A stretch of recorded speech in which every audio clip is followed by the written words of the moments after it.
Krishna Krishna Krishna Hare Hare Hare Rama Hare Rama Rama Rama Hare Hare Hare Krishna Hare Krishna Krishna Krishna Hare Hare Hare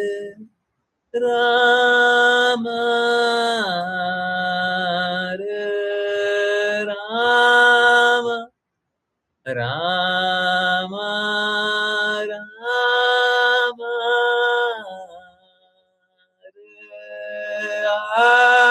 Hare Hare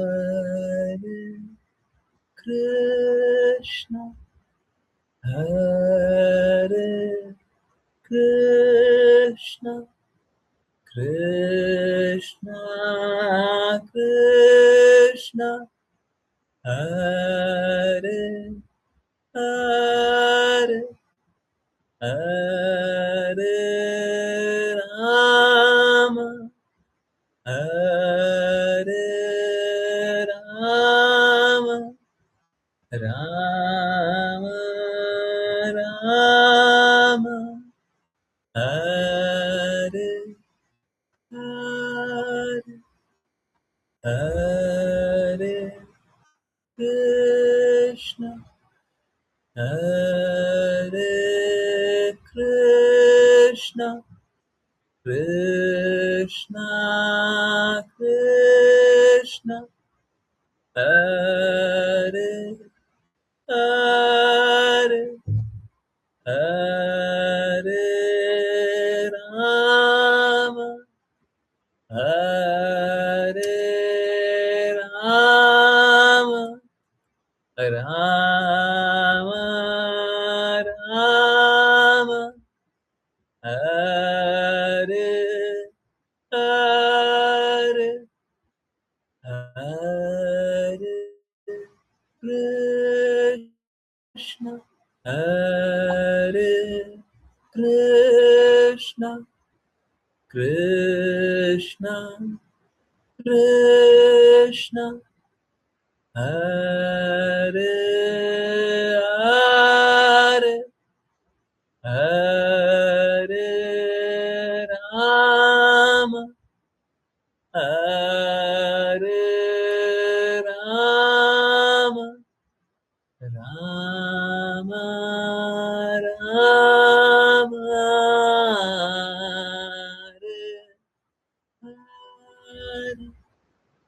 Hare Hare Krishna Hare Krishna Krishna Krishna Hare Hare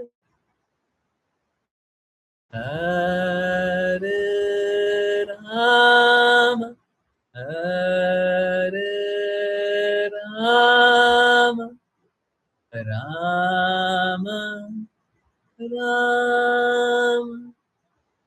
Hare Hare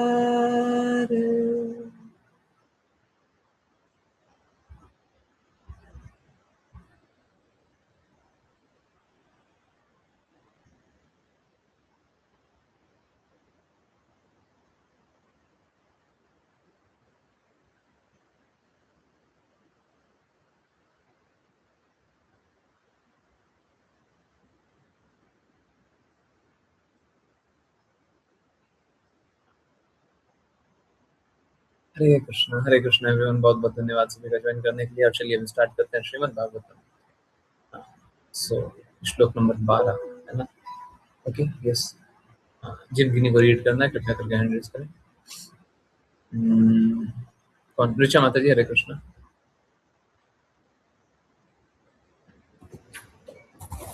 हरे कृष्ण गुरु जी। अनुवाद। कृष्ण भावना रहित व्यक्तिगत जीव के मन में बाह्य शक्ति द्वारा निर्मित अनेक विचारधाराएं और क्रियाएं होती हैं।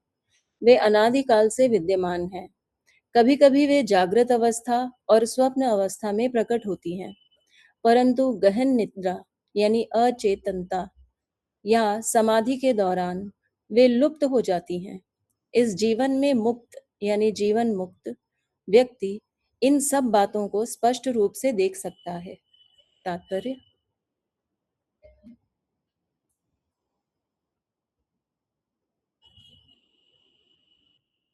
जैसा कि भगवत गीता 13.3 में कहा गया है, दो प्रकार के क्षेत्रज्ञ या जीव हैं।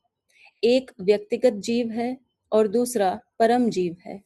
साधारण जीव अपने शरीर को कुछ हद तक जानता है, परंतु परमात्मा सभी शरीरों की स्थिति जानते हैं। व्यक्तिगत जीव स्थानीय है और परमात्मा सर्वव्यापी है। इस श्लोक में क्षेत्रज्ञ शब्द एक साधारण जीव को संदर्भित करता है, परम जीव को नहीं। यह साधारण जीव दो प्रकार का होता है, नित्य बद्ध या नित्य मुक्त। एक सदा से वशीभूत है और दूसरा सदा से मुक्त है। सदा मुक्त जीव वैकुंठ जगत आध्यात्मिक लोक में है और वे कभी भौतिक जगत में नहीं गिरते। जो भौतिक जगत में हैं वे वशीभूत जीव हैं। नित्यबद्ध मन को वश में करके मुक्त हो सकते हैं, क्योंकि वशीभूत जीवन का कारण मन है। जब मन प्रशिक्षित होता है और जीव मन के नियंत्रण में नहीं होता, तो जीव इस भौतिक जगत में भी मुक्त हो सकता है।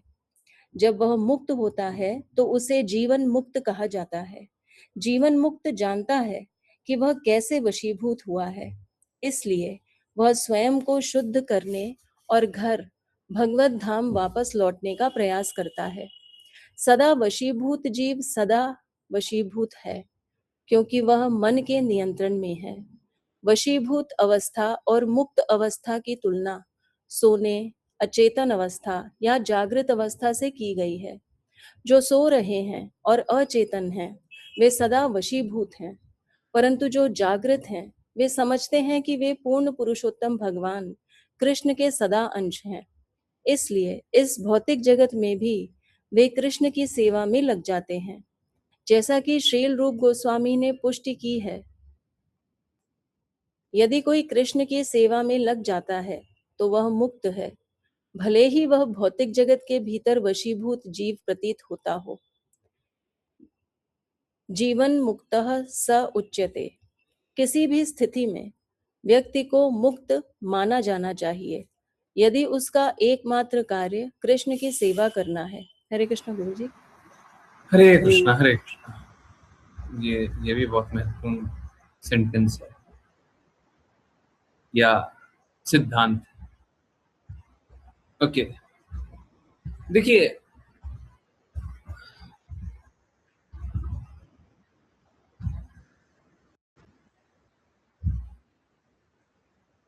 अब सोसाइटी वाले भी क्या बोलते हैं कि एक बद्ध व्यक्ति को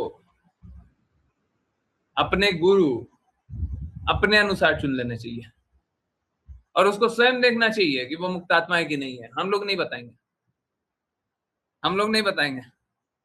हैं? आप लोगों को दिखाया नहीं दिखाया? दिखाया ना? है? सोसाइटी वाले ऐसे बताते हैं। देखें, याद है? हरे कृष्णा, याद आ रहा है? सभी को याद है? सोसाइटी वाले लोग ऐसे बताते हैं कि एक बद्ध आत्मा जो स्वयं ही संघर्ष कर रहा है, वही पता है कि उसे मुक्त कैसे होना है। प्लीज समझिए, ये बड़ा कॉन्ट्राडिक्टरी है, बड़ा फूलिश आइडिया है। जो स्वयं संघर्ष कर रहा है वो संघर्ष से निकलने का रास्ता नहीं जानता, उसीलिए तो संघर्ष कर रहा है। कोई दुखी है तो क्यों दुखी है? क्योंकि दुख से बाहर निकलने का रास्ता या दुख के बाहर निकलने का रास्ता जो है उसको पालन करने में उसको कष्ट है। नहीं तो दुख है, रास्ता है तो चल करके चल लेगा। जैसे हम लोगों का कष्ट होता है, तो भगवत गीता में कष्ट है, कष्ट का निवारण भी है। तो लोग भगवत गीता पढ़ने के बाद भी कष्ट में क्यों है? क्योंकि समझ नहीं पा रहा, और समझ पा रहा है तो पालन नहीं कर पा रहा, पालन कर पा रहा है दृढ़ता नहीं है। समझ आ रहा है? तो सारी परेशानियों का तो उत्तर है भगवत गीता में।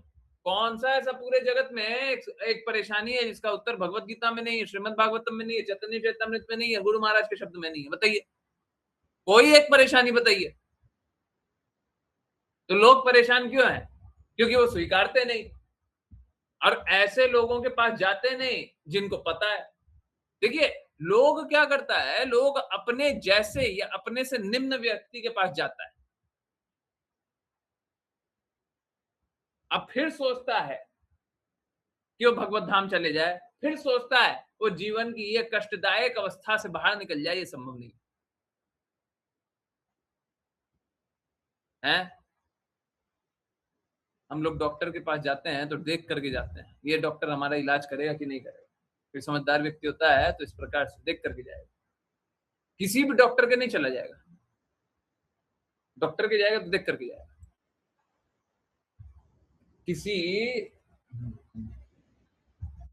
किसी बैंक में पैसे रखने हैं तो सोच करके पैसा रखेगा, आकलन करके पैसा रखेगा। पर भगवान के बारे में जानना रहेगा ना, तो भगवान के बारे में ऐसे जानेंगे कि वो कभी कष्ट से निकल ही नहीं सकते। भगवान के लिए जानने के लिए क्या होता है? देखो, कुछ ऐसा रास्ता बताओ जो आराम से हम चल लें। प्रॉब्लम इस बात में नहीं है कि आपको आसानी चाहिए, प्रॉब्लम इस बात में है कि आसानी ही आपको चाहिए। समझ आ रहा है? समझ आ रहा, नहीं आ रहा? प्रॉब्लम इस बात में नहीं है, कष्ट इस बात में नहीं है कि आपको आसान चाहिए। आसान तो हो जाएगा आसान।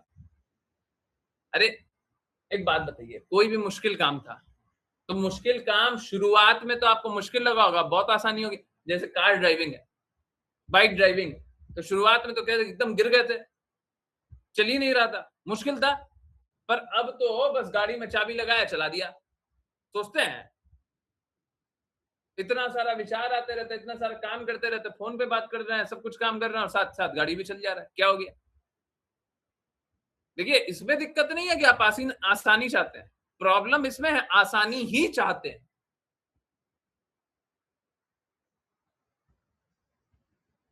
एकमात्र आवश्यकता चीपनेस या आसानी या सस्ता।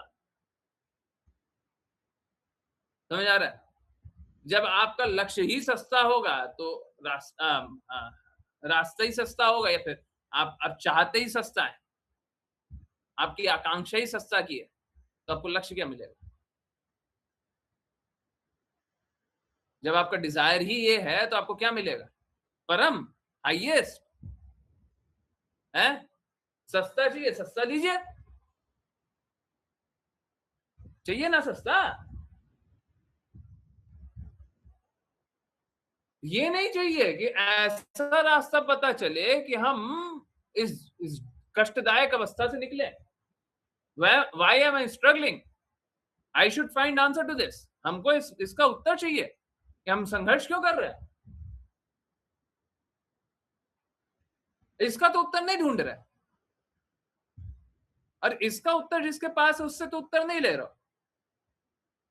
क्या एक अपना काल्पनिक विचारधारा, हमको ऐसा लगता है, और आगे बोलते रहो जो बोलते। क्यों जी, क्यों? आप अपने लगने पे क्यों जा रहे हैं? किसी को लगता नहीं है, वो शास्त्रों से बता रहा है, और शास्त्र हर व्यक्ति के लिए एक मेडिसिन की तरह है। जैसे सपोज करें, अगर एक डॉक्टर एक दवाई दे रहा है, उस दवाई से एक आदमी ठीक हो गया। अब जैसे आयुर्वेद आयुर्वेद में डिफरेंशिएट करते हैं, वात पित्त कफ, तीन अलग अलग प्रवृत्ति वाले लोग होते हैं। तो वात वाले को दिया तो वो ठीक हो गया, अब पित्त वाले को देता है वो भी ठीक हो गया, कफ वाले को देता है वो भी ठीक हो गया, ऐसे बहुत सारे और प्रवृत्ति वाले हैं, सभी को दिया सब ठीक हो गया। तो अगर सब कोई ठीक हो रहा है तो वैसा दवाई लेने में क्या कष्ट है? अगर भगवत गीता की बात का पालन करके सभी का कष्ट निवारण हो रहा है तो भगवत गीता का बात का पालन करने में क्या कष्ट है? परंतु करते नहीं, करते नहीं। हाउ इंटरेस्टिंग, कैसे पागल है ना लोग। मतलब सोच के देखिए, कृष्णा सब कुछ दे दिए, बेस्ट ही दे दिए, और लोग लेगा नहीं। यही बात, यही बात। कृष्णा का प्रेम सर्वोच्च है, परंतु छोड़ देगा, लेगा नहीं।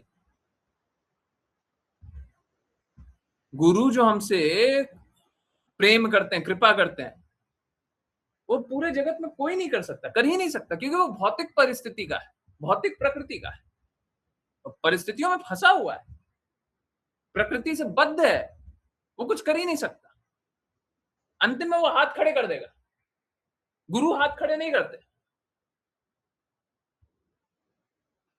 गुरु आपका हाथ लक्ष्य तक पहुंचा देते हैं, लक्ष्य तक पहुंचा देते हैं।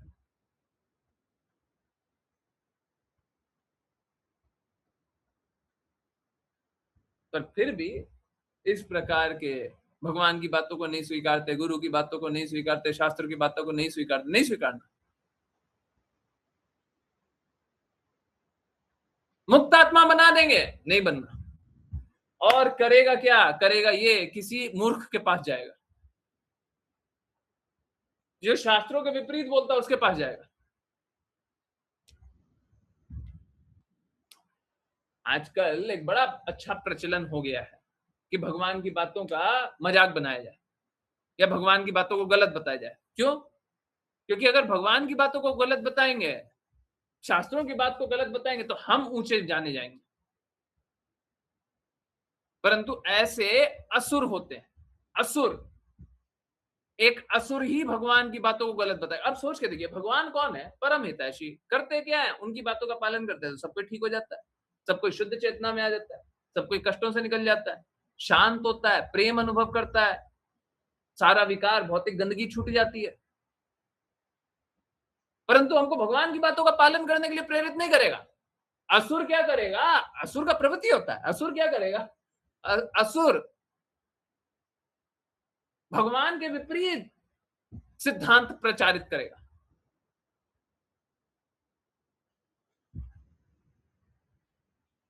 भगवान बोलेंगे सब कोई प्रेम प्रसाद है, सब कोई भगवान का नाम जपो, प्रेम अनुभव करो, भगवान की बातों को सुनो, प्रेम अनुभव करो। भगवान, ये भगवान की भक्ति है बोलेंगे। वो बोलेगा द्वेष करो। असुर लोग क्या करता है? द्वेष सिखाता है। आप देखेंगे सनातन धर्म के प्रति आजकल द्वेष बहुत प्रचारित होता है, शास्त्रों के प्रति द्वेष बहुत प्रचारित होता है, गुरु के प्रति द्वेष बहुत प्रचारित होता है। कुछ पाखंडी हैं, स्वीकारते हैं, अपने हित के लिए सनातन धर्म का नाम लेते हैं, मालूम है? नहीं लेना चाहिए, लेते हैं।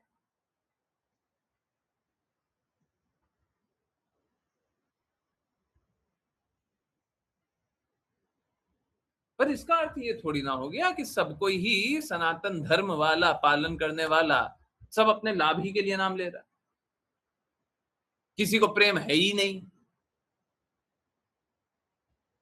अगर दो डॉक्टर गलत मिल जाते हैं, इसका मतलब सारे डॉक्टर खराब है?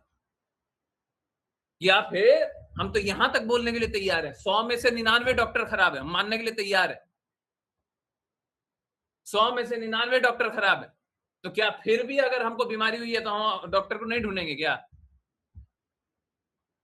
अभी जब कोविड हो गया था तो सबकी हालत खराब हो गई थी, हैं? पता नहीं चल रहा था कौन डॉक्टर है, पर ढूंढना छोड़ दिया था क्या? लोग बोल दिया था क्या कि बहुत सारा डॉक्टर ठग रहा है, बहुत सारा हॉस्पिटल ठग रहा है, तो हम नहीं जाएंगे?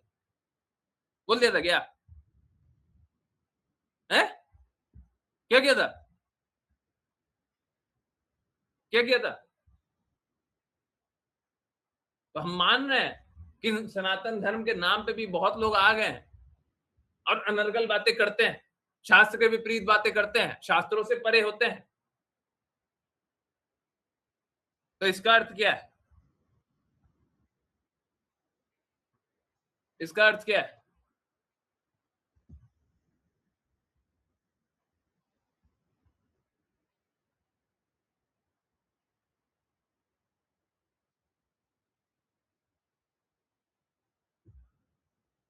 आज के दिन में मुख्य जो स्तंभ बने हुए हैं सनातन धर्म का, अक्सर वे वो लोग हैं जो अपने आवश्यकता के अनुसार बात करते हैं, बाकी बातें नहीं करेंगे, बाकी बातें नहीं करेंगे। आवश्यकता पड़ी तो कुछ बात कर लेंगे, बाकी बात नहीं करेंगे।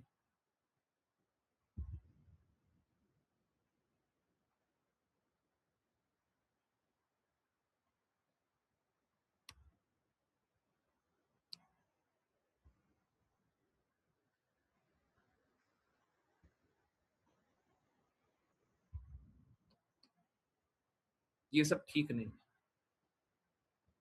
ये सब ठीक नहीं। देखिए, सनातन धर्म और भगवान की बातों के नाम पे अपना धंधा चलाना, अपना बिजनेस चलाना, अपना कारोबार चलाना, ये ठीक नहीं। लोग यही कर रहे हैं, लोग यही कर रहे हैं।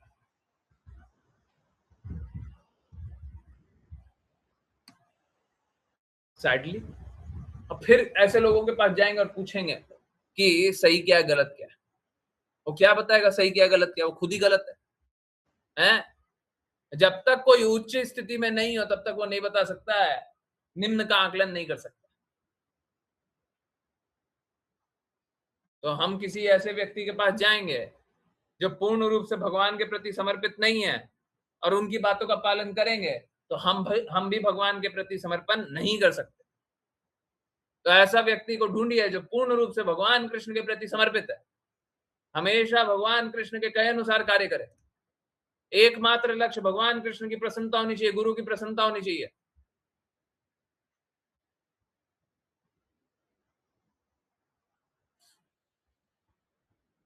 अगर कोई ऐसा है,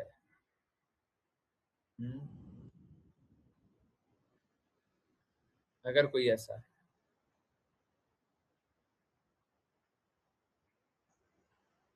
तब वो शुद्ध अवस्था में हो सकता है, वो दूसरे को बता सकता है, वो दूसरे को। देखिए, आजकल मालूम है कि आजकल उसके पास जाते जो गलती करते रहता है। ये लास्ट लाइन वही लिखा हुआ है, यहां पे नहीं, नीचे नीचे। हमको ऐसे व्यक्ति के पास जाना चाहिए जो गलती से परे हो।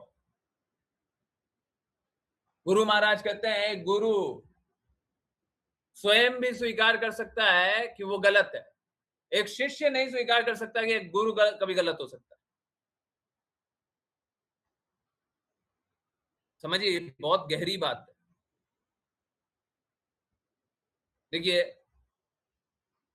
किसी को तब गुरु होना चाहिए, गुरु के रूप में कार्य करना चाहिए, जब उसके गुरु आदेशित करें, जब उसका एकमात्र लक्ष्य भगवान कृष्ण की प्रसन्नता, गुरु की प्रसन्नता रहे तब। अब इस स्थिति में कोई एक्सटेसी में बोल सकता है कि हम तो गलत है, कोई बोल सकता है हम तो मूर्ख है, कोई बोल सकता है हम तो अज्ञानी है, परंतु अगर शिष्य उसका स्वीकार कर लिया तो शिष्य निष्कासित हो गया। समझ रहे? एक गुरु स्वीकार कर ले कि हम तो मूर्ख है, शिष्य बोले कि हाँ हमारा गुरु मूर्ख है, तो गुरु मूर्ख नहीं हुआ, शिष्य निष्कासित हो गया। अब ये शिष्य रहा ही नहीं। समझ आ रहा है, नहीं आ रहा? Yes no? सभी को समझ आ रहा है? इसीलिए, क्योंकि भगवत भक्त होता है निम्न, वो क्या हम्बल, विनम्र, विनम्र, हम्बल। एक भगवत भक्त तो हम्बल होता है, वो तो ह्यूमिलिटी में कुछ भी बोल सकता है। हाँ जी, हम लोग देख रहे थे, अद्वैत आचार्य और नित्यानंद प्रभु का झगड़ा चल रहा था। हम न देखने से बाहरी लोग देखेगा झगड़ा चल रहा था, वो लोग कोई झगड़ा नहीं कर रहे हैं, वो क्या कर रहे थे, सिद्धांतों का प्रचार कर रहे थे। सिद्धांत पे एक बात और है, मैं अक्सर देखता हूं लोग नेगोशिएटेड लाइफ जीता है, दूसरे को प्रसन्न करने के लिए जीता है। ये सब काम मत कीजिए, झूठा जीवन मत जिए,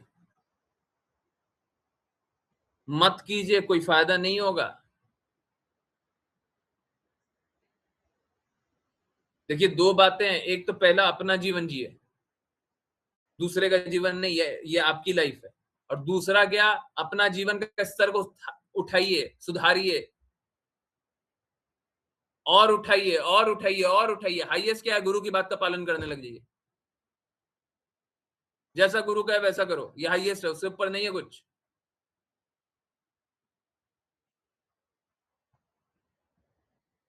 परंतु अपना जीवन जियो, पड़ोसी का जीवन जीना छोड़ दो। अरे स्कूल जाते थे तो हम लोगों को बताया जाता था कि वो बच्चे को देखो, है वो एक कहावत भी है, लोग बहुत बहुत फेमस होगा, है वो क्या, सोशल मीडिया पे पहले बहुत फेमस हुआ करता था, आजकल के लोग सुनते हैं नहीं सुनते पता नहीं।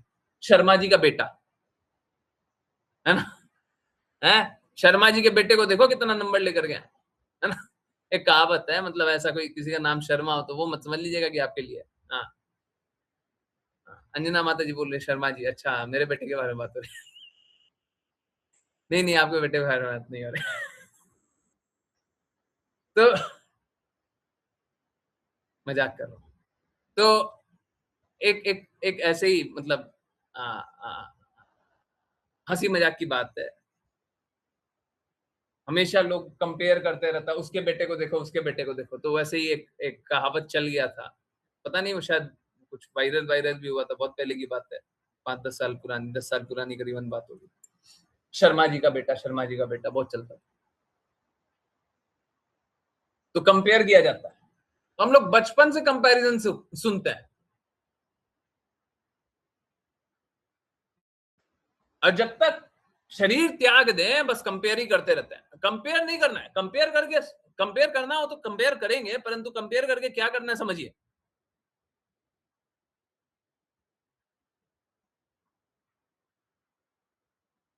अभी जैसे सपोज करें, यहां पे भी कंपैरिजन चलता है क्या, अभी थोड़ी देर पहले 5 PM वाली क्लास में कभी बोला होगा, हाँ लेट्स से बस एक एग्जांपल ले रहे हैं, प्रज्ञा माता जी को देखिए, वो कितने अच्छे से भक्ति कर रही है, ऋचा माता जी को देखिए कितने अच्छे से कोई ऐसे ही बोल दिए। अब ये कोई कंपेयर नहीं किए हैं, बात समझिए, यहां पे गुणों का बताया जा रहा है, गुण किसका कैसा है, हमको किसी व्यक्ति से लेना ही देना नहीं है, हमारे लिए कोई व्यक्ति अच्छा और कोई व्यक्ति बुरा नहीं है, गुण अच्छे होते हैं, गुण खराब होते हैं। अगर आप ही अपना गुण खराब कर लीजिएगा तो आप खराब हो गए, और आप अपना गुण को सुधार लीजिएगा तो अच्छे हो गए। कोई भी गुरु के कहे अनुसार चलेगा तो शुद्ध हो गया, कोई अगर असुर के कहे अनुसार चल दिया तो पापी हो गया, इसमें कौन सी बड़ी बात, कौन सा बड़ा बात।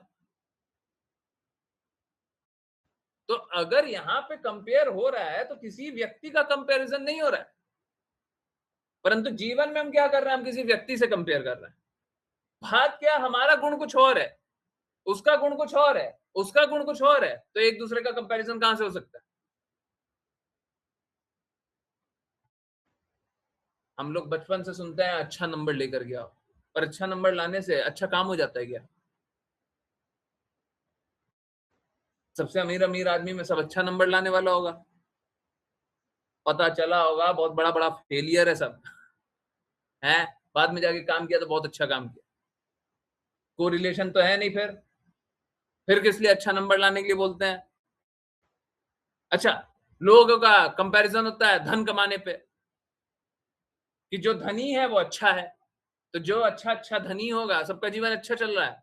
पता कीजिए टॉप 10 में से 2-3 कम से कम ऐसे हैं जो बुढ़ापे में डाइवोर्स दे रहा है, मतलब उनका घर अच्छे से नहीं चल रहा है, सबसे अमीर आदमियों में अपना घर अच्छे से नहीं चल रहा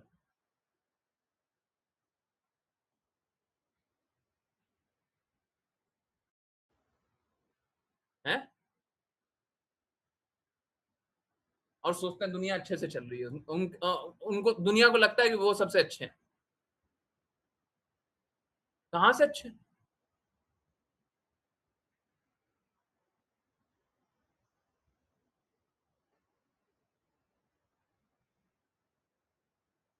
फिर लोग सोचता है पॉलिटिशियन सब बहुत अच्छा अच्छा है।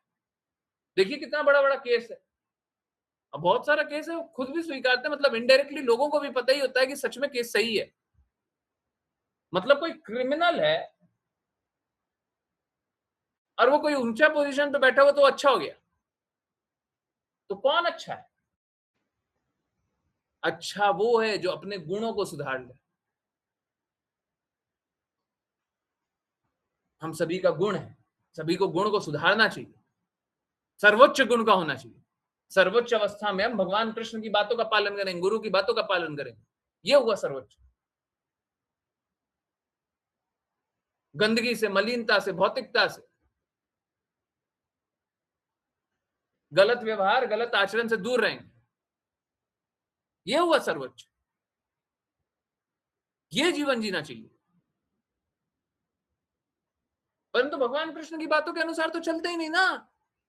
हमको मुक्त आत्मा के पास जाना ही नहीं है, क्योंकि मुक्त आत्मा के पास जाएंगे तो देखो तो बोलेगा गंदगी आप में, ये बुराई है, ये बुराई है, ये बुराई है, निकालो। पापियों के साथ रहने में ये बुराई निकालना नहीं पड़ता, पापियों के साथ रहने में कोई बुराई नहीं निकालना पड़ता। पापी दूसरे को भी बोलेगा तू भी पाप कर रहा है तो ठीक ही कर रहा है, और 4 बेनिफिट और बता देगा पाप करने का।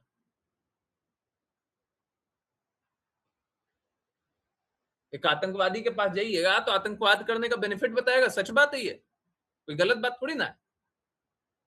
समझ आ रहा नहीं आ रहा? सभी को समझ आ रहा नहीं आ रहा? एक आतंकवादी के पास जाइएगा तो आतंकवाद करने का बेनिफिट बताएगा, देखो आपको ये फायदा है, ये फायदा है, ये फायदा है, ये फायदा है?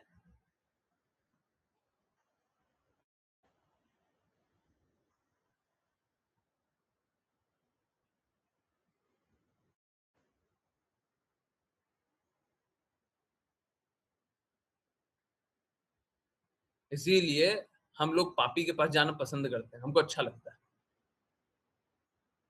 हमको अच्छा लगता है, इसीलिए गुरु के पास नहीं जानते, शुद्ध भक्तों के पास नहीं जाते, हमको अच्छा नहीं लगता, शुद्ध भक्तों के पास जाते हुए अच्छा नहीं लगता, ये सब अच्छी बात नहीं है। भगवान की बातों का पालन करते हुए अच्छा नहीं लगता, शुद्ध भक्तों के चरणों में रहते हुए अच्छा नहीं लगता, नहीं लगता। हमको पापी के चरणों में रहना बहुत अच्छा लगेगा,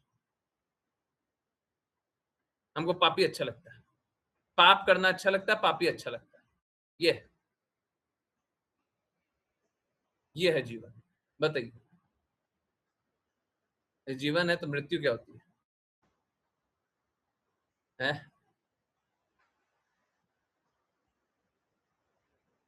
चेतना को मार करके हम जीवित। बताइए क्या लाभ है ऐसे जीवन का? क्या लाभ?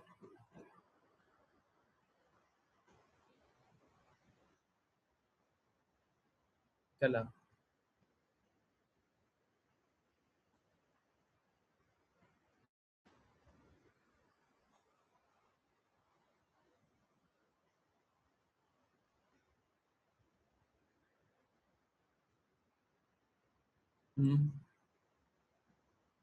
परंतु हम ऐसे ही लोगों के पास जाते हैं, हमको अच्छा लगता है।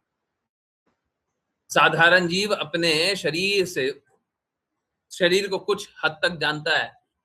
अब देखिए 2 प्रकार के यहाँ पे क्षेत्रज्ञ के बारे में बात है। तभी तो गुरुजी दुख और पीड़ा भोगते हैं, हमको ही लाभ नहीं है, है? मतलब भोगते हैं हम, कोई लाभ नहीं है। हाँ तो पाखंडी के पास जाइएगा तो यही सब तो होगा।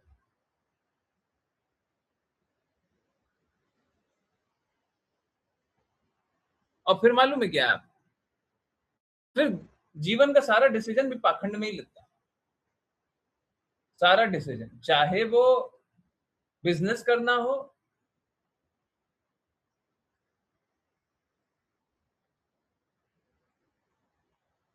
चाहे वो विवाह करना हो, चाहे वो कुछ इन्वेस्टमेंट करना हो, कुछ भी, सारे पापों में हमको कोई दिक्कत ही नहीं होता। We live as a sinner, we enjoy doing sinful things. तो पापी के पास जाइए, visit a sinner, become a sinner. कितना अच्छा सौदा है? एक पापी के पास जाइए और पापी बन करके रहिए, यही होता ही। भगवान ने हम सभी को एक विकल्प दिया है कि हमको शुद्ध आत्मा बन जाना चाहिए। हमको हम पे ये कृपा नहीं होनी चाहिए। हमने तो पाप को ही चुना था, हमने शुद्ध बनने को तो चुना नहीं था। जब हमने ये चुनाव किया नहीं तो हमको मिलना क्यों चाहिए, बताइए। ये बात।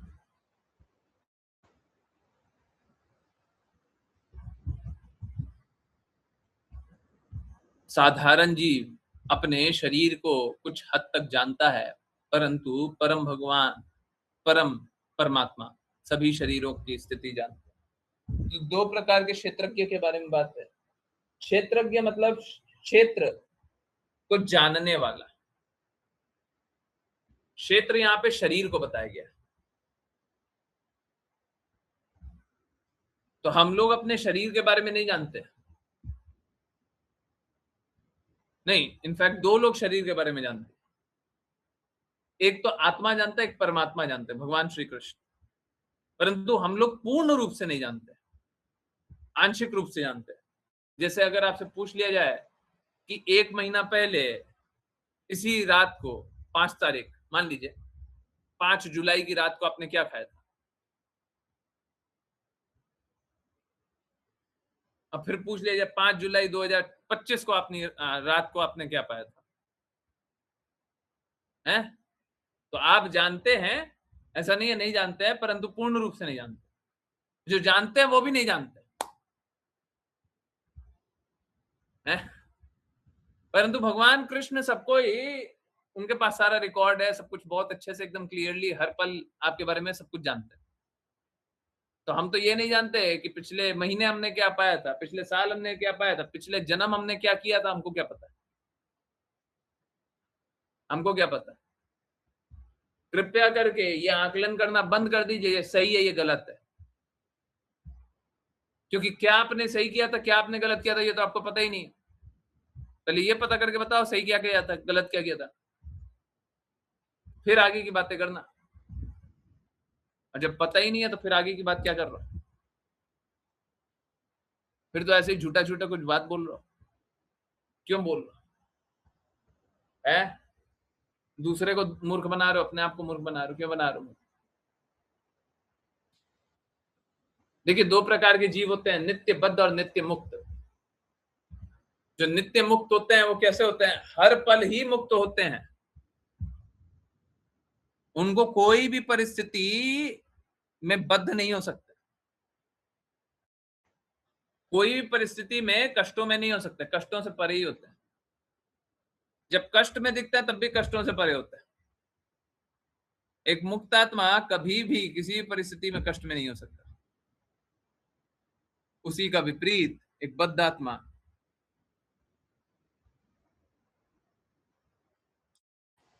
एक बद्ध आत्मा हमेशा बद्ध होता है। बद्ध होने का अर्थ है इस भौतिक जगत के भौतिक बंधनों में फंसा हुआ। एक जो भौतिक बंधनों में फंसा हुआ है वो कभी बंधनों से निकल नहीं सकता। जो इस जगत के बंधनों में फंसा हुआ है वो इस बंधन से कभी नहीं निकल सकता। एक बद्ध आत्मा कभी मुक्त नहीं हो सकता जब तक उस पे अहेतु की कृपा न की जाए। ओके, मैं फिर से इस बात को बोलूंगा, इस जगत में जो आया है वो हमेशा ही बद्ध रहेगा, आप कभी नहीं निकल सकते। लोग बोलता है ना कि मेरे कारण गुरु को कष्ट नहीं होना चाहिए। अरे अगर गुरु कष्ट नहीं लेगा तो तुम कभी निकल नहीं पाओगे, कभी किसी जन्म में नहीं निकल पाओगे, नहीं निकल सकते। परंतु इसका अर्थ ये नहीं है कि गुरु की अवज्ञा करते जाओ, गुरु को कष्ट देते जाओ, ये नहीं है। समझ आ रहा नहीं आ रहा? एक बद्ध आत्मा हमेशा बद्ध रहेगा, नित्य बद्ध। नित्य बद्ध दो ही प्रकार का लोग है, नित्य मुक्त, नित्य बद्ध। वो बद्ध ही रहेगा।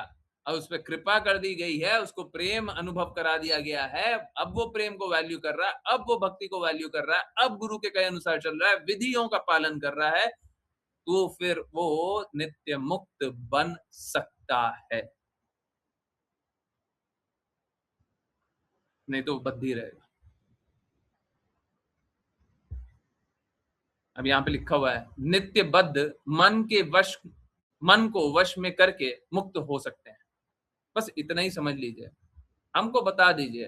अर्जुन तो मन को वश में नहीं ला पाए, आप ले आइएगा। अर्जुन तो बोल रहे थे कि इस मन को कंट्रोल करना बहुत आसान है, हवा को नियंत्रित कर सकते, हवा को तो रोक सकते। आप हवा को रोक के बताइए, जो हवा है उसको रोक के बताइए। अर्जुन बोलता है रोक के बता देंगे, उनके पास तरीका है, हवा को रोक देंगे। पर कृष्णा के क्या बोलते हैं, चंचला ही मना कृष्णा है। श्लोक दिखाए।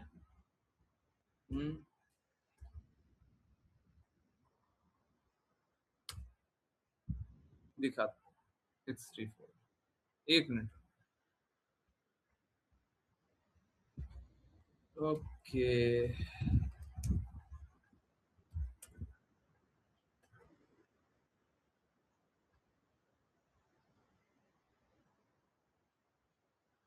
अंग्रेजी दिखा रहे, हिंदी बोलिएगा तो हिंदी दिखा देंगे।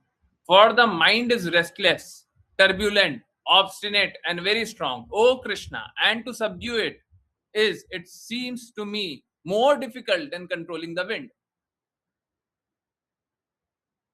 मन को नियंत्रण करना हवा को नियंत्रण करने से भी ज्यादा, मन मतलब माइंड, माइंड मतलब दिमाग, मन को नियंत्रण करना हवा को नियंत्रण करने से भी ज्यादा कष्टदायक है। ये बात अर्जुन बोल रहे। अब आप सोचिए, अर्जुन तो बोल रहे हैं कि हम मन को नियंत्रित नहीं कर सकते, हम अपने वो क्या दिमाग को नियंत्रित नहीं कर सकते। अब देखिए, मन बोलते हैं, मन बुद्धि अहंकार, दिमाग बहुत बार बोल देते हैं, एक्चुअली में दिमाग अर्थ नहीं होता। हर बार अर्थ, मन का अर्थ माइंड होता है, माइंड मतलब दिमाग, बुद्धि नहीं होता, बुद्धि नहीं होता, दिमाग होता है। ओके, पर कभी कभी बुद्धि बोल देते हैं तो इट्स ओके, बुद्धि बोल देते हैं तो चलता है। मन का वास्तविक अर्थ क्या होता है, दिमाग, माइंड। ओके, चलिए मैं हिंदी दिखा रहा हूँ, उसमें थोड़ा सा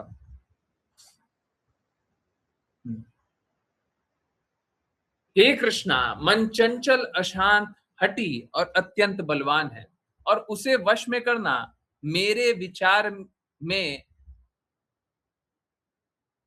वात, वात मतलब हवा,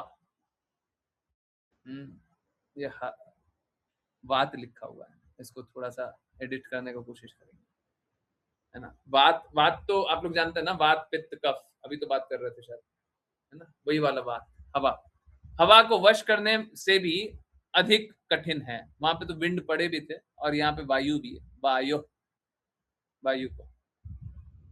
अभी हम इसको एडिट नहीं कर पाएंगे, तो बाद में देखते हैं इसको एडिट करना। 634, तो अब आप समझिए, अर्जुन तो माइंड को, दिमाग को नियंत्रित नहीं कर पाए, मन को नियंत्रित नहीं कर पाए, परंतु यहाँ पे क्या लिखा हुआ है, नित्य बद्ध मन को वश में करके, नित्य बद्ध मन को वश में करके मुक्त हो सकते हैं, क्योंकि वशीभूत जीवन का कारण मन है। अब बताइए, अब हमको बताइए, अर्जुन तो ऐसा बोल रहे हैं, अब आप बोलिए कि आप ये काम कर सकते हैं, बोलिए। आप अर्जुन से बड़े हैं, बोलिए, बोलिए। वास्तव में ये संभव ही नहीं। ये लिखा तो हुआ है, नित्य बद्ध मन को नियंत्रित करके हैं, हाँ, मुक्त हो सकते हैं, पर ये संभव ही नहीं। ये संभव बस एक तरीके से, बस एक तरीके से, कोई नहीं कर पाएगा, बस एक करेगा, जो गुरु के प्रति समर्पित है, प्रामाणिक आध्यात्मिक गुरु के प्रति समर्पित है, और कोई नहीं करेगा, कोई नहीं करेगा, कोई नहीं करेगा। नियंत्रण होगा ही नहीं। जब नियंत्रित है ही नहीं तो फिर कंट्रोल कहां से कर लेंगे? तो ये लिखा तो हुआ है, पालन कौन करेगा बताइए?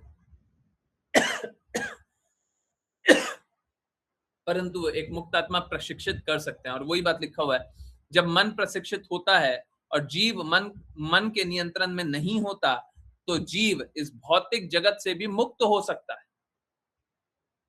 अब देखिए, जो लोग गुरु की बात का दृढ़ता से पालन किए हों, करते हों, तो आपको ये अवश्य कभी ना कभी अनुभव हुआ ही होगा।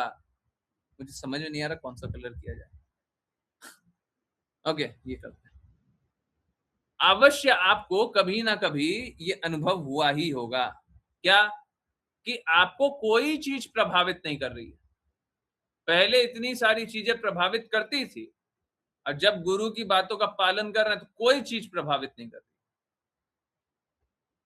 और अगर कोई ऐसा नहीं है तो प्रामाणिक आध्यात्मिक गुरु नहीं है। प्रामाणिक आध्यात्मिक गुरु का अगर दृढ़ता से आज्ञा पालन करेंगे, तो ये भौतिक जगत की प्रकृति आपका कुछ नहीं बिगाड़ पाएगी। इनफैक्ट वो अपना अधिकार आपसे हटा लेगी,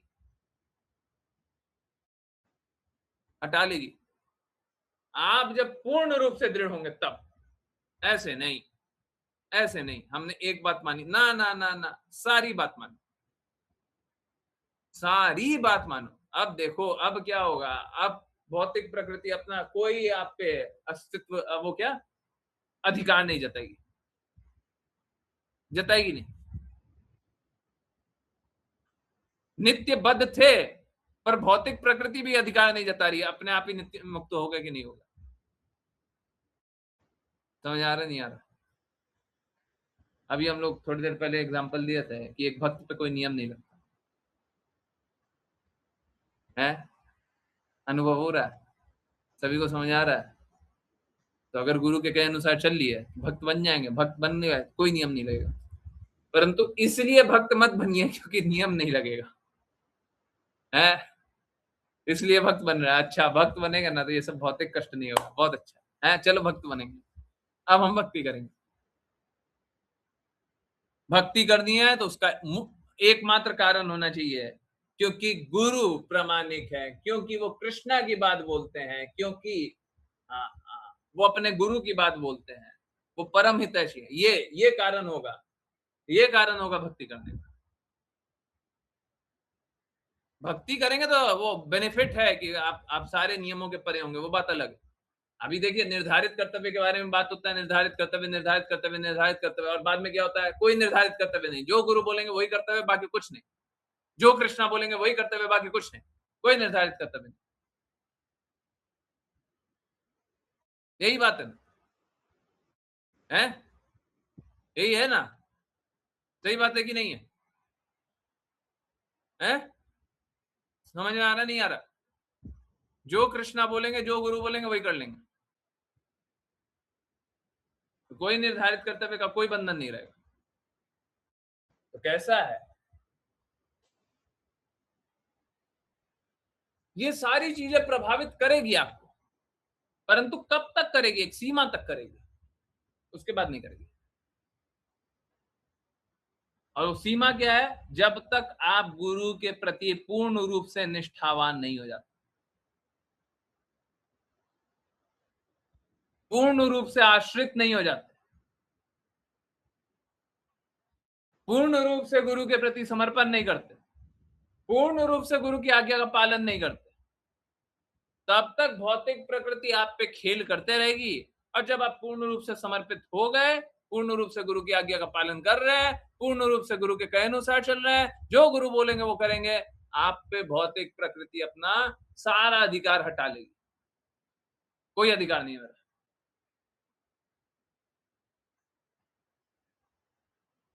you would be beyond rules.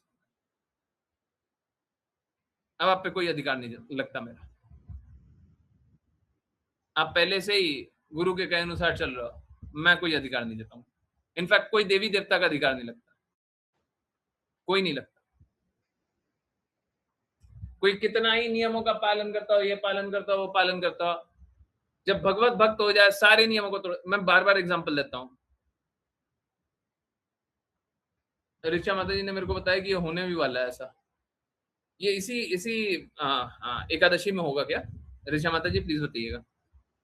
Richa माता जी बता रही थी कि क्या जैसे बहुत बार होता है ना, जैसे अभी सावन चल रहा है, तो सावन चल रहा है तो सावन में, अब सावन चल रहा है तो बहुत अच्छी बात है, सावन का एक महीना होता है, बिल्कुल सही है, पर सावन का सोमवार कहाँ से आया? सावन का सोमवार सुनते हैं ना, सोमवार को व्रत करते हैं, तो सोमवार कहाँ से आया? सोमवार तो नहीं आ सकता, सनातन शास्त्र में तो सोमवार नहीं है क्या? हमको शास्त्रों में दिखाइए, शास्त्रों में दिखाइए। अच्छा एक बात बताइए, ये जो सावन का जो कैलकुलेशन है, खुद ही पलट जाएंगे। अभी जो लोग बोल रहे हैं ना सावन का सोमवार, आइए सावन के सोमवार वाले, आइए थोड़ा निकट आइए, अभी बताइए, थोड़ा जवाब दीजिएगा। हाँ, बगल में ही रहिए, दूर मत जाइए, यहीं पर रहिए। एक बात बताइए, सावन का जो कैलकुलेशन है वो कौन से कैलेंडर से कैलकुलेशन है? कौन से कैलेंडर से कैलकुलेशन होता है उसका? कब से कब तक सावन होगा, वो कौन सा कैलेंडर होता है वो?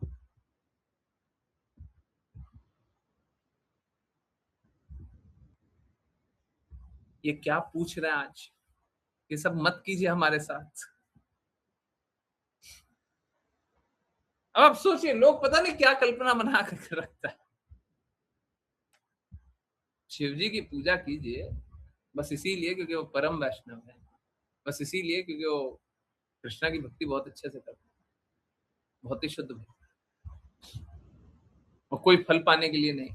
परंतु कहां से सोमवार का व्रत कहां से करना सीख लिया? जहां से वो कैलकुलेशन आ रहा है कि सावन का महीना यहां से यहां तक होगा, क्या वो कैलकुलेशन में सोमवार मंगलवार आता है? तब तो फिर तो मतलब फिर तो मिशनरी जैसे है। वो क्या, अभी कौन सा महीना चल रहा है? अगस्त। हाँ, तो फिर तो 1 अगस्त से 31 अगस्त तक का सोमवार सावन होना चाहिए था, हर महीना मिशनरी जैसे करते हैं, है ना? 1 अगस्त से 31 अगस्त, तभी तो सोमवार मंगलवार करेंगे ना, तभी तो करेंगे ना। सोमवार मंगलवार तो ये वाला कैलेंडर है, मिशनरी वाला। अब वो मिशनरी लोग भी मिशनरी वाला कैलेंडर नहीं फॉलो करते तो वो तो कहानी अलग है। परंतु कहां से आया सावन का सोमवार? कहां से आया?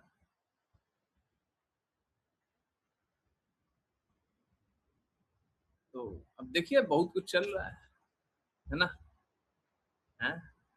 चक्कर आया है? कीजिए कीजिए सावन है? क्या हो गया? व्रत कर रहे थे कि पाप कर रहे थे? पर कोई बात नहीं, काल्पनिक चल रहा है सब।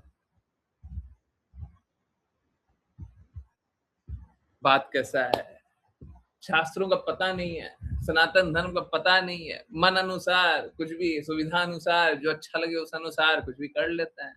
हमको यही अच्छा लगता है, बद्ध आत्मा क्या है? बद्ध आत्मा इसीलिए तो बद्ध है क्योंकि शुद्ध सुनना नहीं चाहता, इसीलिए तो मन को वश में नहीं कर सकता, इसीलिए तो शास्त्रों के अनुसार नहीं चल सकता, इसीलिए तो यही कारण है, बद्ध के बद्ध होने का यही कारण है, इसीलिए बद्ध है। समझ आ रहा है ना सभी को? है शुद्ध रहेगा, स्वीकारेगा नहीं, काल्पनिक एक बना लेगा, है काल्पनिक बना, सब पालन करेगा। अब पालन कैसे करेगा? मन गणन, जो अच्छा लगेगा वो कर लेंगे, है हाँ। जो मर्जी पड़ेगा सो कर लेगा। वाह रे वाह, वाह रे वाह, हमारी भक्ति चल रही है, हमारी भक्ति चल रही, जोर से भक्ति चल रही है, भक्ति चल रही है। तो बात कैसा है कि अगर एकादशी का व्रत करेंगे,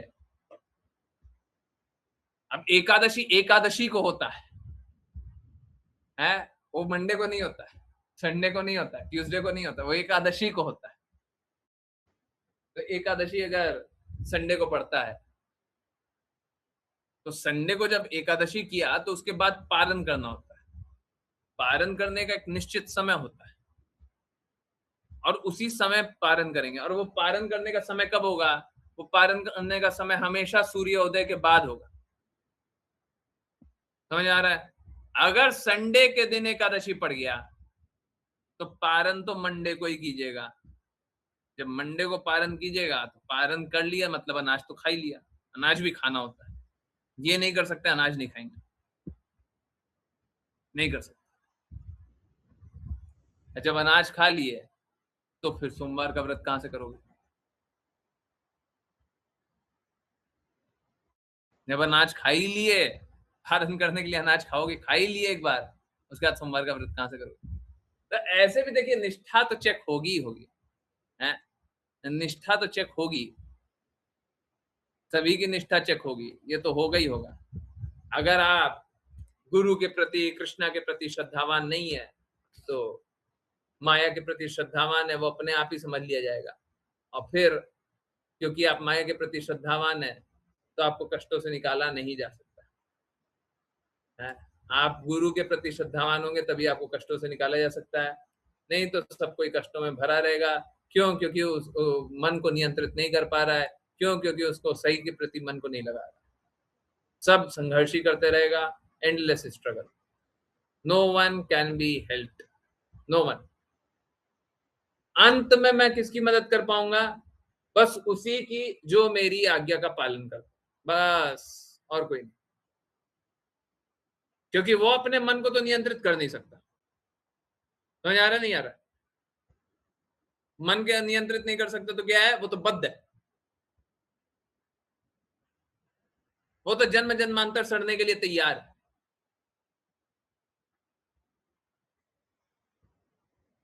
तो प्रशिक्षित होना, प्रशिक्षित होने का अर्थ है कि गुरु जो बोलेंगे वही करना पड़ेगा। ये नहीं होगा कि हमको इतना बता दीजिए हम ये कर लेंगे ना, ये नहीं होगा। जैसा गुरु बोलेंगे वैसा करना होगा, तभी वो मुक्त हो सकता है। हम मुक्त आत्मा तभी बन सकते हैं। तो ये कृष्णा भावना भावित होना क्या है, कृष्णा कॉन्शियसनेस क्या है? ये एक मार्ग है बद्ध जीव को मुक्त आत्मा बनाने का। ये एक प्रोसेस है, बद्ध जीव को मुक्त आत्मा बना रहा है, बद्ध जीव को मुक्त जीव बना रहा है, नित्य बद्ध को नित्य मुक्त बना रहा है। जो हमेशा बद्धात्मा था, बद्धात्मा है, बद्धात्मा रहेगा, उसको क्या बनाने का प्रयास है? हमेशा मुक्त आत्मा बनाने का प्रयास है, हमेशा के लिए मुक्त, जीवन मुक्त, ये भौतिक परिस्थिति से परे। ये है कृष्णा कॉन्शियसनेस। आई होप आप लोग इस कृष्णा कॉन्शियसनेस को, गुरु महाराज के, चैतन्य महाप्रभु के कृष्णा कॉन्शियसनेस को बहुत दृढ़ता से लें। मेरा तो प्रयास है उन्हीं की बातों को रिपीट करने का।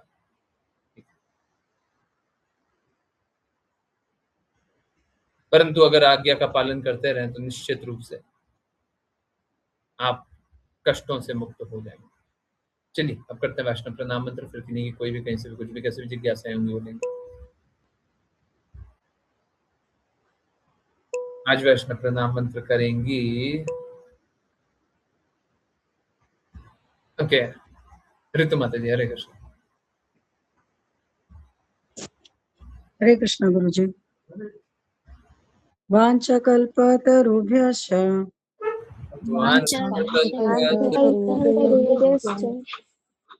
कृपा सिन्धुभ्य एव च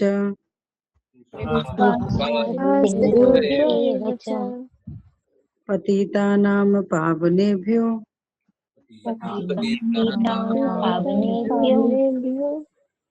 वैष्णवेभ्यो नमो नमः।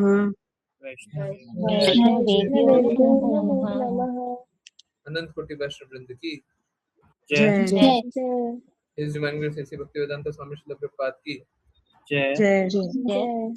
श्रील भक्ति सिद्धांत सरस्वती ठाकुर गौर किशोरदास बाबा जी भक्ति विनोद ठाकुर जगन्नाथ दास बाबा जी नामाचार्य श्री हरिदास ठाकुर की जय जय श्री रूप सनातन भट्ट रघुनाथ जी गोपाल भट्ट दास रघुनाथ की जय जय श्री कृष्ण चैतन्य प्रभु नित्यानंद श्री अद्वैत गदाधर श्री विशुद्धि गौर भक्ति वृंद की जय गंगा माई यमुना माई वृंद देवी तुलसी महारानी हरिद्वार का वृंदावन धाम की जय भगवद गीता श्रीमद् भागवतम चैतन्य चैतन्य की जय सभी भक्तों की जय।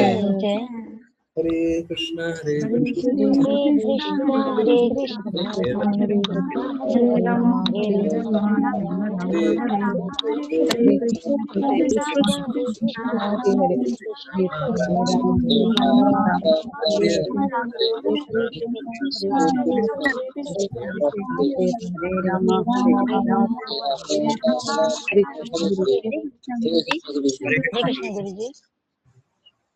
हरे कृष्णा गुरुजी। हरे कृष्णा। हरे कृष्णा गुरुजी। हरे कृष्ण गुरुजी। हरे कृष्ण गुरु जी। हरे कृष्ण गुरुजी। कृष्ण गुरुजी।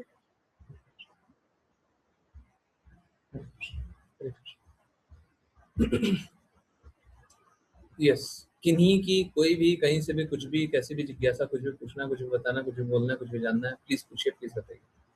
सागर प्रभु जी अनम्यूटेड है, कुछ बोलना है प्लीज पूछिए। हाँ, किन्हीं को कुछ बोलना पूछना है, अनम्यूट कीजिए, हैंड रेज कीजिए, प्लीज पूछिए।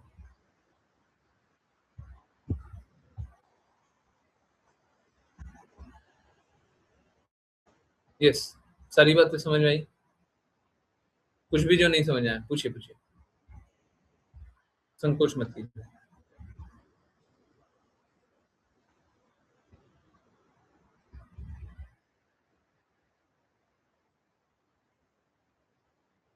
हरे कृष्ण। यस,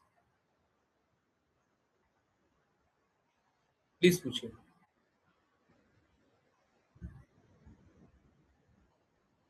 कोई जिज्ञासा नहीं है, सारी बातें समझ में आ गई, कोई कष्ट नहीं है, कोई बात को मानते हुए। सनातन धर्म कहाँ से आया? हमारे सनातन अस्तित्व से आया। सनातन धर्म कहाँ से आएगा? देखिए क्या है, भगवत गीता में बताया गया है कि हम सभी सनातनी हैं।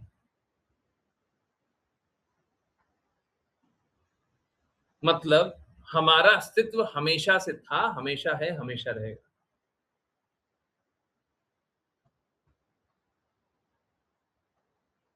तो असलियत क्या है कि हम सभी भगवान कृष्ण के, हमारा सनातन, हम सनातन अंश हैं, कृष्णा के हम सनातन अंश हैं। तो चाहे कोई भी जीव हो, वो एक तरह से सहोदर है? सहोदर बोलते हैं भाई, सह उदर, एक माँ है। वैसे वास्तव में कोई माँ नहीं है, परंतु एक आइडिया से, एक विचार से क्योंकि पिता एक ही, सभी जीव के पिता एक ही।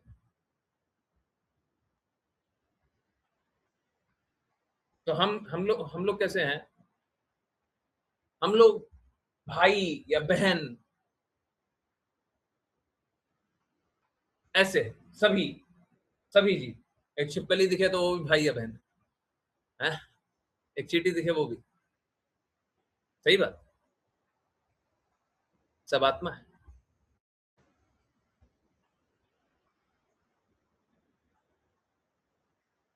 तो हम सभी कैसे हैं? सनातनी। और सनातनी है, उसके लिए धर्म कौन निर्धारित कर रहे हैं? भगवान कृष्ण।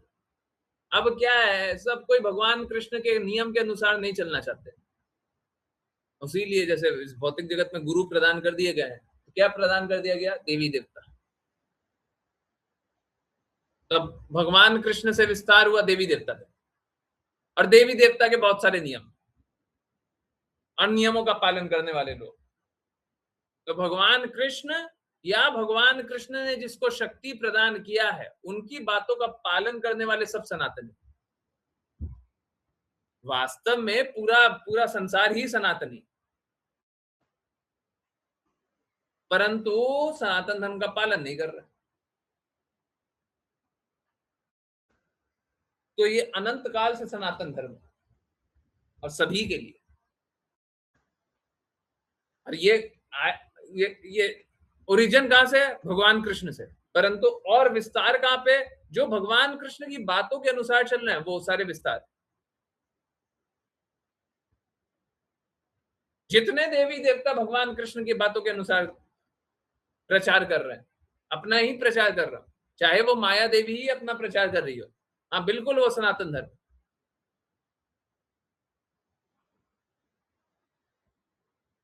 अभी वो क्या, एक शास्त्र है, काम शास्त्र शायद नाम है, काम शास्त्र है ना, काम शास्त्र। सनातन धर्म में काम शास्त्र भी है। वो किसके लिए है? जिसको काम में ही आनंद लेना है, भोग विलास में आनंद लेना है, उसके लिए वो बना दिया। लो जी लो, जब थक जाओगे तो थोड़ा ऊपर देखना। तुमको जब सड़ा हुआ जीवन ही अच्छा लगता है तो कोई बात नहीं, आ जाओ तुम ये कर लो। परंतु आजकल लोग कैसा हो गया है, लोग काम भी करना चाहता है तो भी क्या, शास्त्र से विपरीत, शास्त्र से परे होकर के, ताकि शास्त्र का नियम ना लगे। अरे नियम के अनुसार कर लो ना, वो हम नियम के अनुसार नहीं करेंगे चाहे कुछ भी हो जाए। तो शास्त्र सबके लिए है, और जो शास्त्र का पालन नहीं करता है फिर क्या होता है? फिर वो अंधे कुएं में चले जाता है। उसको शास्त्र का पालन करना ही पड़ेगा, करना ही पड़ेगा।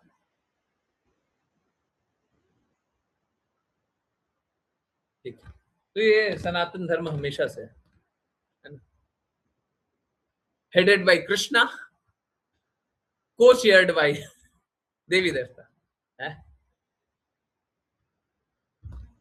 है? हाँ। एक चेयरमैन होता है, एक को चेयरमैन होता है, मतलब ऊपर से नीचे है ना। हाँ, तो उसके नीचे वाला सब क्या है? वो देवी देवता।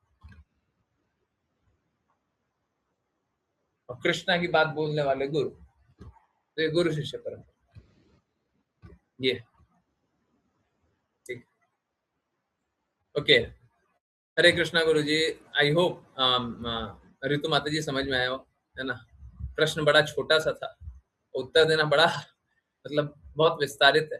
एक्चुअली में हम लोगों ने बहुत पहले ही सनातन धर्म के बारे में, अश्लेषा माता जी को वो बात याद है, मुझे भी याद है, बहुत डिवोटीज को और भी याद है।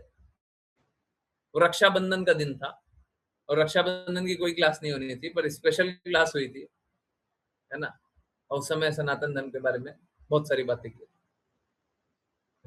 रात को 9 PM के ही आसपास रहा होगा। बहुत पहले जब सनातन धर्म के बारे में कोई बात नहीं करता था, आज से 4 साल 5 साल पुरानी बात है, 4 साल पुरानी होगी। उस समय नहीं बात करते थे, उस समय नहीं बात करते थे। बड़ा आश्चर्य की बात लगता होगा कि 4 साल पहले नहीं करता था, सच में नहीं करता था। एटलीस्ट मैंने तो नहीं सुना था लोगों से सनातन धर्म के बारे में बात करते, मैंने तो नहीं सुना। ओके, चलिए। हरे कृष्णा गुरु जी, जो श्रावण में फास्टिंग नहीं करनी चाहिए हमें, किस चीज की फास्टिंग करना पहले ये बताइए। मंडे होते ही नहीं है सनातन शास्त्रों में।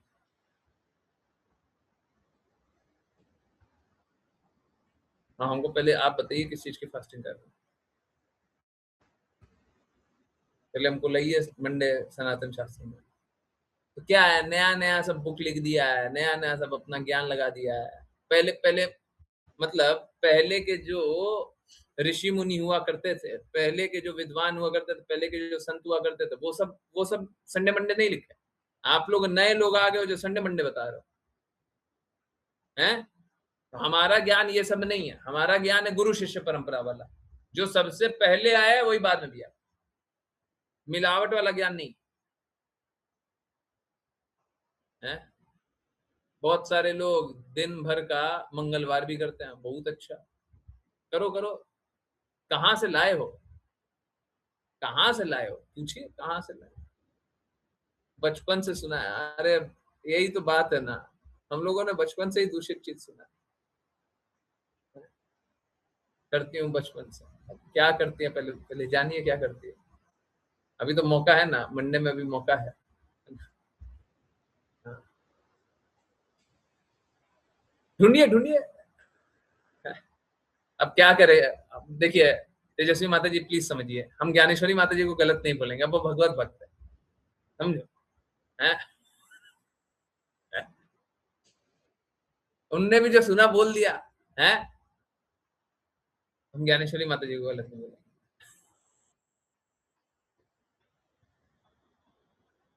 पर गुरुजी आरएसएस वाले तो हमेशा सनातन धर्म की बातें बारे में बोलते हैं। अरे क्या पालन करते हैं आरएसएस वाले, थोड़ा निकालिए तो लाइए।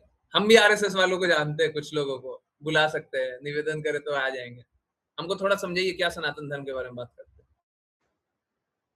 सब झूठ झूठ करता है, अपना बिजनेस चला रहा है। कहां सनातन धर्म के बारे में बात करता है? गुरु शिष्य परंपरा कहां है? भगवान कृष्ण की बातें कहां है? कौन है गुरु?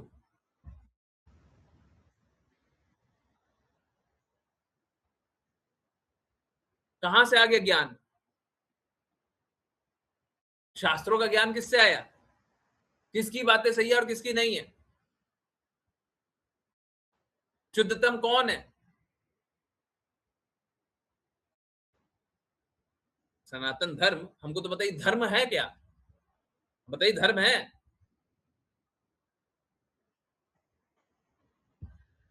सनातन धर्म हमको तो धर्म ही नहीं दिखाई दे रहा। ये तो अधर्म होता है। मन अनुसार भक्ति कर लेना, अपना कुछ विचार बता देना है, जो मर्जी आए सो बोल देना। अभी कहां गए आरएसएस वाले जब इतना क्या लाल हिट की जरूरत पड़ रही थी? लाल हिट मतलब समझे ना? कहां गए सनातन धर्म वाले, कहां गए आरएसएस वाले?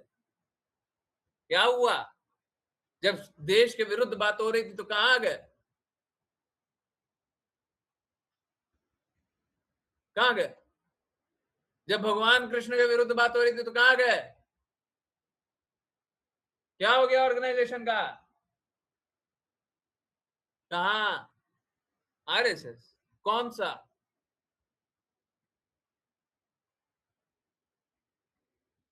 कौन है? क्या उनके पास इतनी लोग नहीं है कि जाकर के पूरा हंगामा हो जाता? हंगामा मतलब शांतिपूर्ण, मारपीट नहीं। हाँ, लोग नहीं थे। भगवान को वो मानते नहीं, बस देश को मानते। बताइए देश कहां से आया? ये तो वो देश है जिसका अभी काट करके बैठे वो। अभी खून नहीं खोलता उन लोगों का। जब कश्मीर नहीं है, खून नहीं खोलता। पाकिस्तान बना हुआ है, खून नहीं खोलता। वो बांग्लादेश बना हुआ है, थोड़ा खून खोला ही है। पूरा भारतवर्ष बोलते हैं ना, तो भारतवर्ष तो पूरा विश्व है।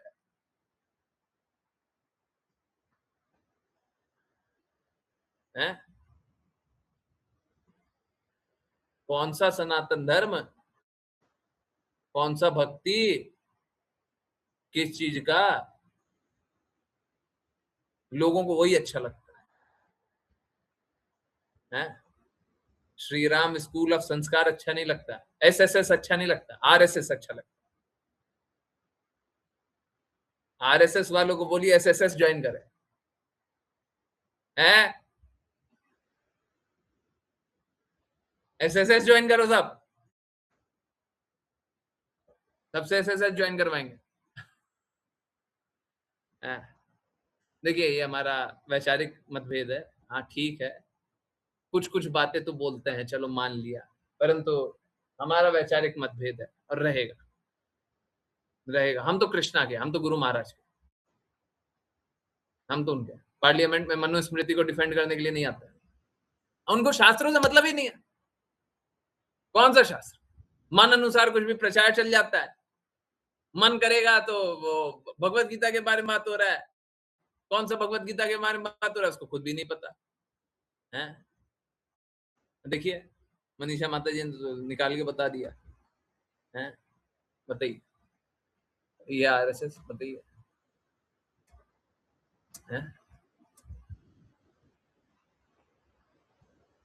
ये बताइए, ये लोग बना देता है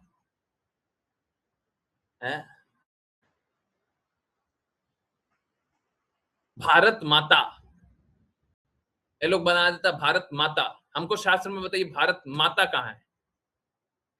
भारत माता का एक चित्रण कहाँ है कि भारत माता ऐसी? इनके यहाँ तो चित्रण है ना।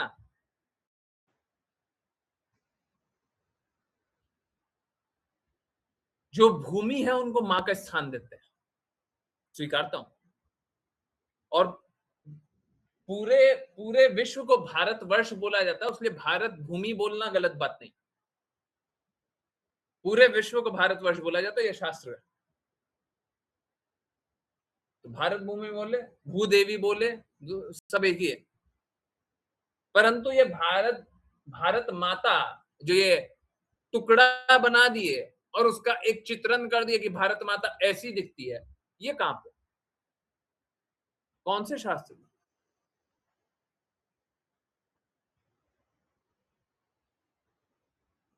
काल्पनिक विचार, काल्पनिक व्यवहार, जो मर्जी सो करो है। ठीक है, इन लोगों को बोलिए एसएसएस ज्वाइन करें, ठीक है, बुलाइएगा। गुरुजी, मैंने हिंदू सुना है आरएसएस वालों से हमेशा। अब हिंदू कौन से शास्त्र में लिखा हो ये बता दे। हिंदू की बात करते हैं, हिंदू कौन से शास्त्र में लिखा हो ये बता दे, थोड़ा हम भी समझ लेते हैं कौन से शास्त्र में हिंदू। गुरु महाराज तो साफ साफ बोलते हैं हिंदू है ही नहीं। हमको शास्त्र चाहिए भी नहीं, हमको देखना भी नहीं।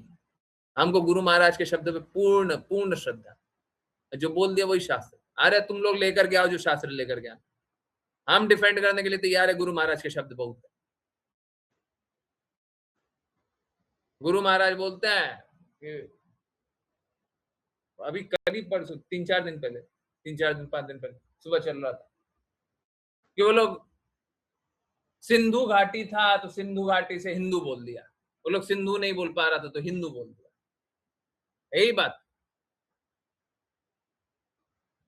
तो हिंद महासागर था उसलिए हिंदू बोल दिया।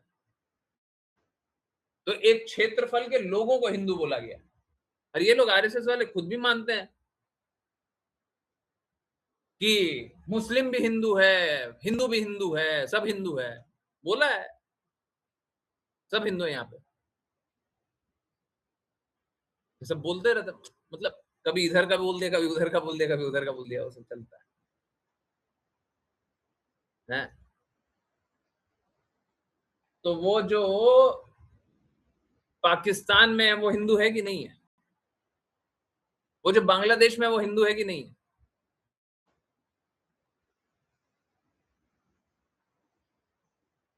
अगर आपका डिमार्केशन वही है, अंग्रेजों वाला, आक्रांताओं वाला, कि सिंधु घाटी या हिंदू सागर, तो इसीलिए हिंद सागर, हिंद महासागर तो हिंदू हो गया। अगर आपका डिमार्केशन वही है तो फिर बांग्लादेश कौन सा दूसरा है?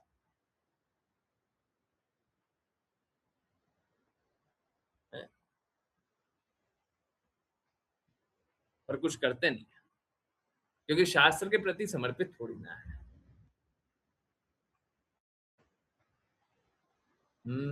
यही बात है।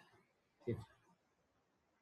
अरे देखिए, जब तक समर्पित नहीं है तब तक आप लोग बात जानिए, कोई कुछ नहीं कर पाएगा।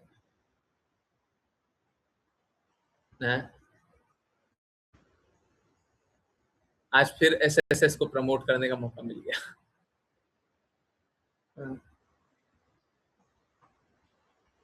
नहीं, वैसे सीरियसली ये बात एकदम सही है। हम लोगों को सैद्धांतिक रूप से ही खड़े रहना चाहिए, सत्य शास्त्र सिद्धांत के ऊपर खड़े रहना चाहिए। और अगर फॉर्मल ऑर्गेनाइजेशन बनता है तो बनना चाहिए, है ना, बनना चाहिए। ये कोई बुरी बात नहीं है, बनना चाहिए।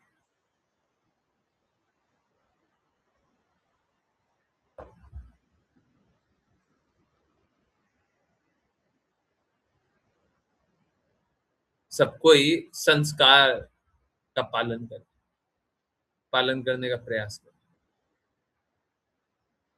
ठीक है।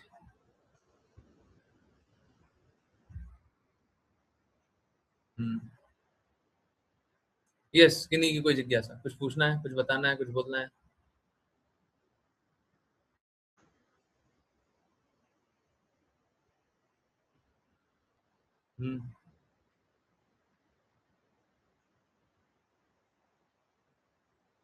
हरे कृष्णा गुरुजी। गुरुजी, बुद्धि मीन्स आवर इंटेलिजेंस नहीं? हाँ, बुद्धि मीन्स इंटेलिजेंस। हाँ, ठीक। That we have to use. बुद्धि का मतलब है intelligence. That we have to use. Okay, intelligence जो हम यूज करें, है ना? एंड दिमाग, मन मीन्स आवर मेंटल स्पेकुलेशन। नहीं, मत देखो, नहीं, ऐसे मत करो, मत लगाओ, छोड़ दो, वापस आ जाओ। अरे क्यों, मतलब बिना मतलब का क्यों संघर्ष करना चाहती हो? मत करो। बस यही समझो, दिमाग से चीजों को देखते हैं, बुद्धि से समझते हैं, बस। दिमाग से we see, we understand a picture, and बुद्धि से उसका इंटरप्रिटेशन, बस इतने। ठीक है, इससे ज्यादा मत लगाओ, है ना, कोई फायदा नहीं है ना। ठीक, ओके। विपुल गुरुजी, हरे कृष्ण। हरे कृष्ण गुरुजी। हरे कृष्ण। जैसा आपने अभी उपवास, ये एकादशी के पारण का बताया था, हमेशा ही बताते हैं गुरुजी आप। तो जैसे गुरुजी आज एकादशी है मान लीजिए, और कल हमारे किसी आचार्य का अपीयरेंस डे या डिसअपीयरेंस डे होता है, उस दिन हम फास्ट रखते हैं आफ्टरनून तक। तो गुरुजी फिर उसमें क्या करना चाहिए? एक बार पारण करके फिर फास्ट रखते हैं। जी जी जी। एक बार पारण करते हैं, वो कंटिन्यू हो जाएगा फिर, वो पारण हम अन्न लोग से हम लोग वहां पे अक्षमता अपनी स्वीकारते हैं कि देखिए, हमको इतना तो करना ही पड़ेगा, हमको करना तो चाहिए, सुबह से ही करना चाहिए, निर्जला ही करना चाहिए। और वहां पे अक्षमता स्वीकारते हैं कि देखिए, ये बात सही है कि हमको 12 बजे तक फास्ट करना चाहिए, पर अक्षमता स्वीकारते हुए फिर 12 बजे तक कंटिन्यू करते अन्न से ही पारण हैं। हाँ, करना होगा। बिल्कुल अन्न से पारण करना। जी गुरु जी। शास्त्रों में वन मॉर्सल लिखा हुआ है। वन मॉर्सल, अब वन मॉर्सल होता है एक बार का खाना। अब देखिए, एक बार का खाना क्या हो सकता है? एक बार का खाना ये हो सकता है, एक मुट्ठी खा लो, एक बार मुंह भर के खा लो। एक मॉर्सल ये भी हो सकता है, एक बार लेकर के खा लो। किसी का अगर नहीं चल रहा है, एकादशी का व्रत किया, अब नहीं चल पा रहा है, बहुत मुश्किल हो रहा है, एक मॉर्सल मतलब एक बार मुट्ठी भर लिया, एक थाली भर लिया, बस उतना खा लो, और उसके बाद मत खाओ, उसके बाद मत खाओ। ठीक है ना? क्या है असली में? तो मॉर्सल का अर्थ यही होगा कि एक मुट्ठी या एक बार मुंह भरना, पर नहीं कर पा रहे हैं ना। तो इतना भी ठीक है कि एक बार प्लेट भर के एक बार खा लिया, उसके बाद फिर 12 बजे तक कंटिन्यू कर लिया। बहुत लोगों की स्थिति खराब हो जाती है ना। उनके लिए जो लोग कर सकते हैं, एक मुट्ठी खा करके कर सकते हैं, बिल्कुल कर लीजिए। जो लोग सफला कर रहा हूं उनके लिए थोड़ा आसान है। आसान कैसा है? पारण करने से पहले ही फल वल भी खा लो, मतलब सूर्योदय से पहले फल वल सब खा लो, जितना खाना खा लो। पारण के लिए एक बार कुछ अन्न खा लिया, एक मुट्ठी, और उसके बाद फिर निर्जला ही करना पड़ेगा 12 बजे तक। पानी वानी जो पीना है सुबह पी लीजिए पारण से पहले। ये किया जा सकता है। देखिए, जो निर्जला कर रहा हूं, सजला कर रहा हूं, उनके लिए थोड़ा सा डिफिकल्ट। ठीक है, तो एक बार लेकर के खा लीजिए। अगर आपको ये दिक्कत हो रहा है, एक बार लेकर के खा लीजिए, पर ऐसा मत कीजिए बार बार खाएंगे, फिर वो व्रत नहीं रहेगा, फिर वो अपमान ही हो जाएगा। जानते हुए अपमान नहीं करना चाहिए, अनजाने में अगर हो गया तो ठीक है। अपूर्ण इंद्रिय वाले हैं, गड़बड़ करते ही रहते। यस, किन्हीं और की कोई जिज्ञासा नहीं है?